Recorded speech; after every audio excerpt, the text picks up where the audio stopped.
அப்பம் சோடா எதுவும் சேர்க்காம ரொம்ப சாஃப்டாக எப்படி செய்கிறதுன்னு பார்க்கலாம். வீடியோ ஃபுல்லாக பாருங்கள்.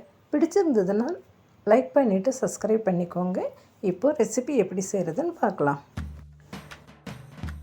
இதுக்கு ஒரு பேனில் 3/4 கப் வெல்லம் சேர்த்துக்கோங்க, 1/2 கப் தண்ணி சேர்த்துக்கோங்க.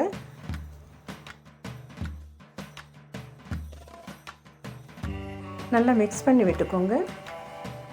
நான் எந்த கப்பில் வெல்லம் எடுத்தனோ அதே கப்பால் 1 கப் பச்சரிசி, நம்ம நார்மலாக சாப்பாட்டுக்கு யூஸ் பண்ணுவோம் இல்லையா, அந்த பச்சரிசி எடுத்து 2 மணி நேரம் முன்னாடி நான் ஊற வச்சுருக்கேன். ஸோ எல்லாத்துக்கும் ஒரே கப்பே மெஷர்மெண்ட்டுக்கு யூஸ் பண்ணிக்கோங்க. இதுக்கு பாகுபாடு எதுவும் தேவையில்லை. வெல்லம் நல்லா கரைஞ்சிட்டு இந்த மாதிரி ஒரு டைம் கொதி வந்துட்டால் போதும். ஸ்டவ்வை ஆஃப் பண்ணிடலாம். இதை நல்லா ஆற வச்சுட்டு ஃபில்டர் பண்ணி எடுத்து வச்சுக்கோங்க.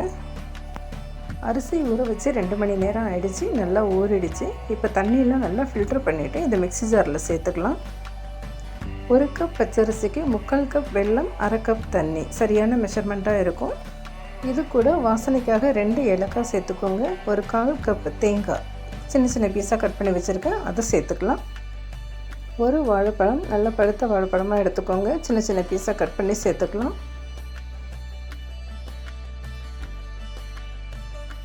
இதை மூடிட்டு தண்ணி ஊற்றாமல் அரைச்சி எடுத்துக்கோங்க. இந்த மாதிரி கரகரப்பாக அரைச்சி எடுத்துக்கோங்க. இது கூட நம்ம வெல்லம் பாகு காய்ச்சி ஆற வச்சுருக்கோம் இல்லையா, அதை சேர்த்துக்கலாம். ஃபஸ்ட்டு கொஞ்சமாக சேர்த்துட்டு அரைச்சி எடுத்துக்கலாம். தேவைப்பட்டாக்கா மீதி உள்ள வெள்ளைப்பாகையும் சேர்த்துக்கலாம். இப்போது மீதி உள்ள வெள்ளைப்பாகு எல்லாத்தையுமே சேர்த்துக்கலாம். இந்த மாதிரி நல்லா நைஸாக அரைச்சி எடுத்துக்கோங்க. மாவு ரெடி ஆகிடுச்சு. இப்போ இது ஒரு பவுலுக்கு ட்ரான்ஸ்ஃபர் பண்ணிடலாம். இதை நல்லா மிக்ஸ் பண்ணி விட்டுக்கோங்க. மாவு இந்த பதத்துக்கு, தோசை மாவு பதத்துக்கு இருக்கணும். நல்லா மிக்ஸ் பண்ணிக்கோங்க. இது கூட கொஞ்சமாக ஒரு 1/4 டீஸ்பூன் உப்பு சேர்த்துக்கலாம்.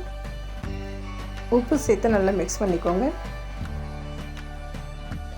மாவு தண்ணியாக இல்லாமல் இந்த பதத்துக்கு இருக்கணும், தோசை மாவு பதத்துக்கு இருக்கணும்.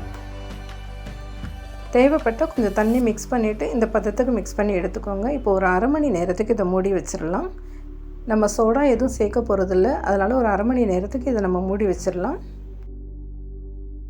1/2 மணி நேரத்துக்கு அப்புறமா மாவை எடுத்து திரும்ப ஒரு வாட்டி மிக்ஸ் பண்ணி விட்டுக்கோங்க.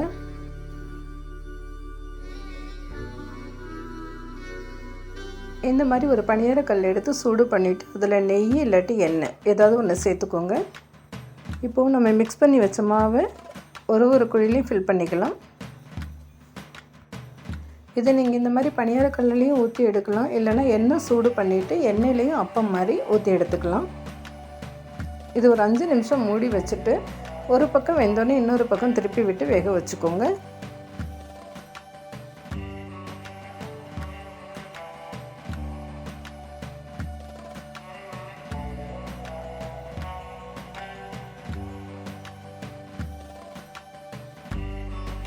அவ்வளோதான், அப்பம் ரெடி ஆகிடுச்சு. இது ஒரு பிளேட்டில் எடுத்து வச்சுக்கலாம்.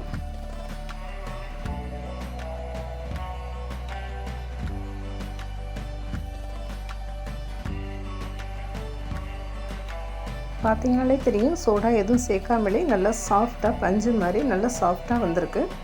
நீங்களும் வீட்டில் ட்ரை பண்ணி பாருங்கள். வீடியோ பிடிச்சிருந்ததுன்னா லைக் பண்ணிவிட்டு சப்ஸ்கிரைப் பண்ணிக்கோங்க.